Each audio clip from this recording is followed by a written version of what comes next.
Shalom, selamat malam, selamat berbahagia buat kita semua. Terima kasih pada malam hari ini saya masih diberikan kesempatan untuk memperjelaskan bagaimana tentang pendidikan nasional, sejarah pendidikan nasional di Indonesia. Nah, pertama-tama saya ingin memperkenalkan diri saya. Perkenalkan, nama saya Yusuf Ladi Pardo Simenjunta. Saya mahasiswa dari STT IKAT Batam. Saat ini saya mendapatkan tugas dari dosen saya yang bernama itu Pak Hervi Andrians, ya, dosen saya tentang metode pendidikan, tentang pendidikan sejarah nasional. Oke, baik, kita langsung mulai saja. Nah, pendidikan merupakan salah satu kebutuhan manusia untuk bisa berproses dan berinteraksi di dunia luar dengan semua masyarakat sekitarnya. Pendidikan juga menjadi salah satu bekal terpenting di masa depan. Pendidikan itu sudah kita kenal sejak zaman sebelum negara Indonesia merdeka, ya, hingga saat ini. Pendidikan menjadi salah satu hal pokok yang harus diperhatikan karena pendidikan mampu membentuk karakter pribadi seseorang dan pribadi setiap orang apabila dengan sungguh-sungguh dalam menekuninya. Nah, pendidikan adalah proses pembelajaran tentang akhlak, ilmu, pengetahuan, dan keterampilan yang menjadi kebiasaan turun-temurun sekelompok orang untuk melakukan pengajaran, pengamatan, pelatihan, atau penelitian. Menurut Undang-Undang Republik Indonesia Nomor 20 Tahun 2003 tentang Sistem Pendidikan Nasional Pasal 1 Ayat 1, pengertian pendidikan adalah usaha sadar dan terencana untuk mewujudkan suasana belajar dan proses pembelajaran agar peserta didik secara aktif mengembangkan potensi dirinya untuk memiliki kekuatan spiritual. Nah, kekuatan spiritual, keagamaan, pengendalian diri, kepribadian, kecerdasan, akhlak mulia, serta keterampilan yang diperlukan dirinya. Nah, saat ini kita masuk di sini, ya. Pendidikan menurut salah satu tokoh yaitu M.J.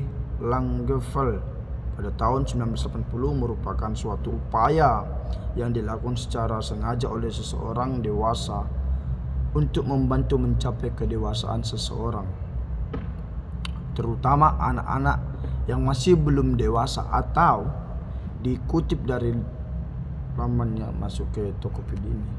Pada tanggal 3 Desember 2019 pukul 9.23 WIB, Sejarah Pendidikan mencatatkan bahwa Indonesia merupakan salah satu negara yang memiliki kualitas. Nah, jadi Indonesia memiliki kualitas, ya, tentang pendidikan paling rendah. Ya, dibandingkan negara-negara lain. Meskipun usaha pemerataan sistem pendidikan sudah dilakukan dan dianggap meningkat cukup signifikan. Nah, pendidikan saat ini secara umum mungkin sudah dilakukan hampir seluruh wilayah Indonesia. Pendidikan ini biasa kita kenal dengan istilah sekolah, gitu, ya. Jadi pendidikan dimanapun kita berada pasti yang menyangkut tentang sekolah. Nah, pembahasan kita saat ini tentang ajaran agama menjadi landasan pendidikan utama. Nah, yang pertama adalah pendidikan Hindu atau Buddha. Sistem pendidikan semenjak periode awal perkembangan agama Hindu Buddha di Indonesia sepenuhnya sudah bermuatan keagamaan. Pelaksanaan pendidikan keagamaan Hindu Buddha berada di padepokan, ya. Ajaran Hindu Buddha ini memberikan cara corak praktik pendidikan zaman kerajaan-kerajaan Hindu dan Buddha di Kerajaan Kutai, kita kutip di buka kurung, Pulau Kalimantan, Kerajaan Tarumanegara hingga Majapahit di Pulau Jawa. Nah, Kerajaan Sriwijaya di Pulau Bali dan Sumatera. Kaum Brahma pada masa Hindu belum menemukan pendidikan dan pelajaran. Maka perlu diketahui bahwa sistem kasta yang diterapkan di Indonesia tidak terlalu keras seperti sistem kasta yang di India. Adapun beberapa materi yang dipelajari ketika pendidikan keagamaan Hindu Buddha berlangsung yaitu teologi atau ilmu agama, bahasa dan sastra yaitu ilmu kecakapan, ilmu-ilmu kemasyarakatan. Oke. Pada periode akhir berkembangnya pendidikan keagamaan Hindu Buddha, pola pendidikan dilakukan oleh para guru pengajar di padepokan. Ya, tidak. Oke, kita masuk di pendidikan Islam. Nah, saudagar asal Gujarat pada abad ke-13 menjadi salah satu ciri-ciri dari mulainya pendidikan berlandasan ajaran Islam di Indonesia. Mula-mula kehadiran mereka terjalin melalui hubungan teratur dengan para pedagang asal Pulau Sumatera dan Jawa. Kemudian para saudara yang beragama Islam asal Gujarat di Indonesia menjadi penyebar agama Islam. Ajaran agama Islam awal perkembangan di kawasan pantai pesisir, sementara ajaran agama Hindu masih kuta di kawasan pendalaman. Kerajaan Samudra Pasai 1297 di Indonesia menjadi kerajaan Islam pertama, lebih tepatnya Aceh. Nah, pendidikan musola. Oke, kita masuk di pendidikan ketiga ya, pendidikan Katolik dan Kristen Protestan. Karena waktu dan durasi yang diberikan kesempatan pada kita 5-10 menit, lebih bisa bagus, kurang jangan sampai. Oke.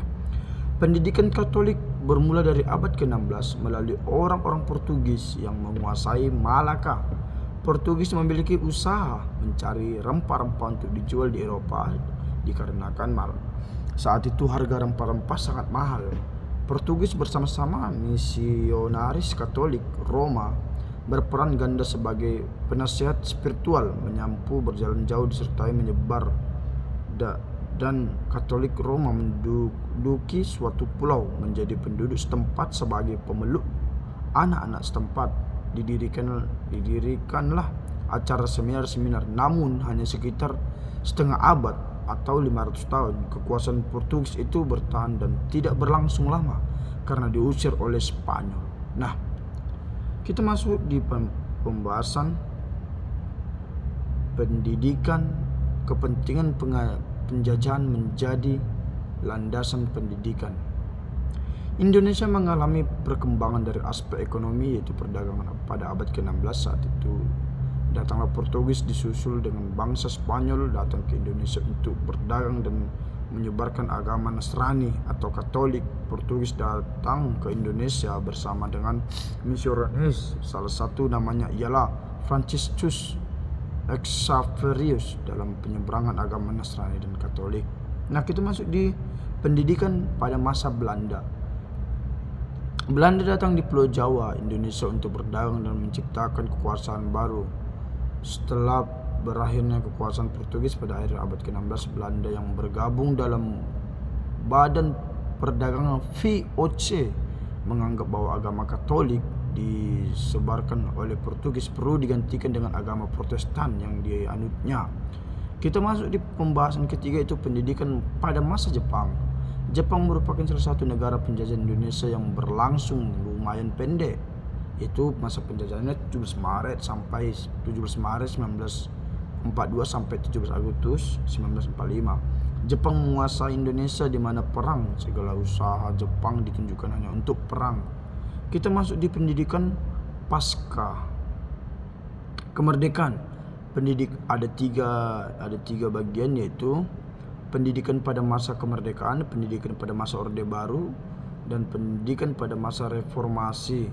Nah, pendidikan reformasi dibagi dua, yaitu diubahnya kurikulum 1994 ke kurikulum 2000 menjadi kurikulum 2002.